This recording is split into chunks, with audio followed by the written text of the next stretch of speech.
Alright guys, so I know I haven't really, I don't know if the sun is behind me. I know I haven't really talked much in this video, but we are going ahead and pulling off the supercharger. I'm going to change the PCV valve just for peace of mind. I also have a new oil filter housing. There's oil all down the back of the engine, and I was looking through the previous documents that were included with this car, and they said maybe that the gasket, this rubber O-ring here, would leak and leak down down the back of the engine and make it look like the rear main seal was actually bad when it's not. And then I looked on YouTube and there was another video stating the same thing, and that he changed it and that it in fact was that the whole time. So we're going to change that. I did get everything loose, but it's just really hard to get at, so I decided to pull the supercharger off. I'm going to do this stuff anyway. So we got the supercharger sitting over here. As you guys saw, it came off. But I have something interesting. So when I first started looking in the car, I put the OBD2 scanner on it, and it was saying that the flaps were stuck. And that was a code that was saved. That is a code that triggered in the car. And yeah, it had been like that. Something interesting though, now that I do have this intake off, kind of, the fuel rail / intake manifold off, I found that, so the flaps function, however, the way that they are sitting, so as you can see, these ones will not budge, and I had the code on the car saying the flaps were stuck closed, and it is because they're actually resting on these metal dividers in the intake. So I'm gonna go out on a limb and say that these flaps are supposed to be installed just a hair under it instead of over it.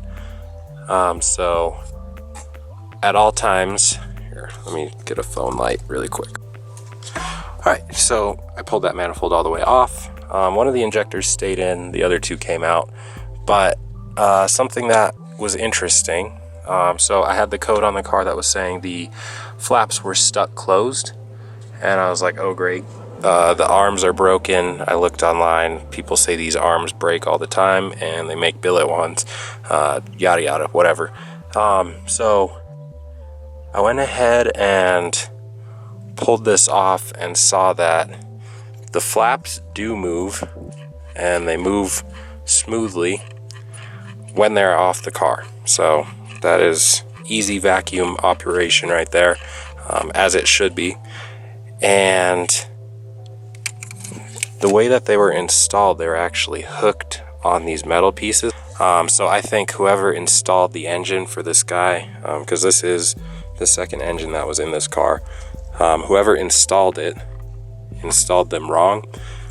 So instead of having the flap meet the lower flap in the middle and then still be able to open, these things were installed so they were nearly closed at all times, and then the flap would never open because it was actually hooked on this metal flap here, and it is not able to open. So as you can see, these ones here can only open, there's like a quarter of the way open, so the car would be down on power severely if I can get my phone to sit right. So as you guys can see in there, it opens that much and then it sticks and will not do anything else. So that would make the car extremely slow and not fun to drive at all, down on power, not run right, and yeah, I'm fairly certain. Someone in the comments, I hope you reach out and let me know if I'm wrong, but I would think you would want these things to open up freely like that, and then when you install them, you would want them, instead of being on the top side of this metal flap, you'd want to install them on the bottom side so it can just open the rest of the way when it needs to, and then it would have its initial flow path here for cruising and slow driving.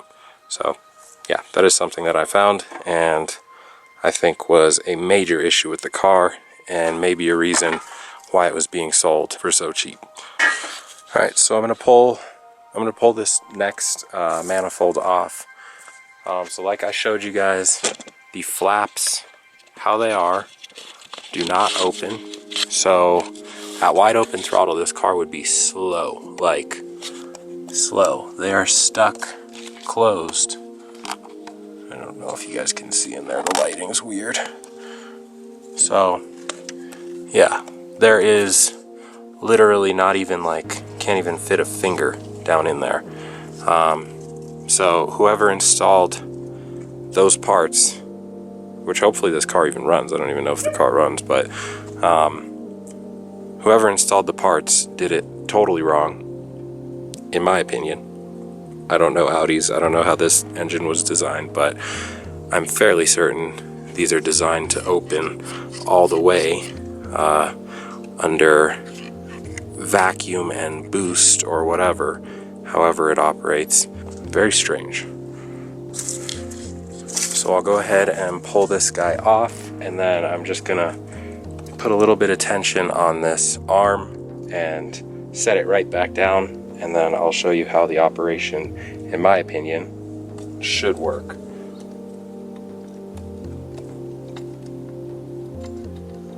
So we lift it just a little bit,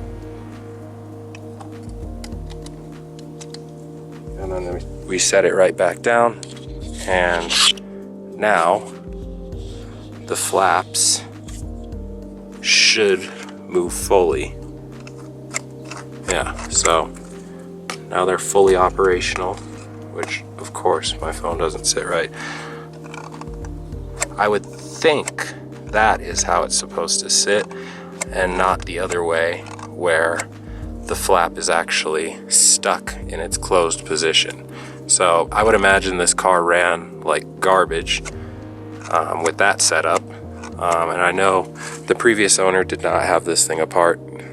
He was always saying that he didn't have any tools, and it looked like he was just busy with life and didn't have enough time to dive into this and tear the engine apart and do all this crap. So definitely don't blame him, and that is sad that he didn't get to enjoy the car with the new motor, because this was definitely a major issue.